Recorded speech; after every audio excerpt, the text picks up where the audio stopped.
একটু লক্ষ্য করেন বিরাদর ইসলাম, বুখারী শরীফের মধ্যে হাদিস প্রমাণ করা হয়, নামধারী কিছু শেখ বেরিয়েছে এইভাবে মাথায় ঘুমটা দিয়ে, মানে মাথায় ঘুমটা দিয়ে বলে যে আমরা মহিলা পর্দার আড়াল থেকে বলি, সামনে আসি না। বলে বুখারী শরীফের মধ্যে আছে বুকের উপরে হাত বাঁধতে হবে। একটু লক্ষ্য করে ধ্যান দিয়ে শুনবেন, আমি এই জিম্মেদার স্টেজ থেকে আমার মাথার তাজ এখানে ওলামায়ে কেরাম বসে আছেন, ইনাদের কদম ধুলিকে মাথার তাজ বানিয়ে চ্যালেঞ্জ করতে চাই।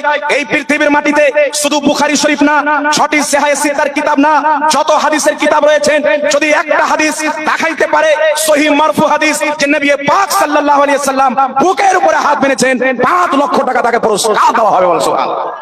এটা আমার চ্যালেঞ্জ থাকলো। হাত বাঁধার যে হাদিস, এটা জয়ী।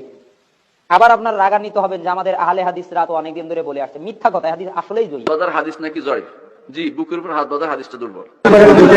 বুখারীতে বুকের উপর হাত বাঁধা বলে স্পষ্ট কিছু না, বলা আছে বাহুর উপর বাহু রাখতে, আর বুকের উপর হাত বাঁধার এক বাক্যে একটাই সহিহ হাদিস এরকম নাই।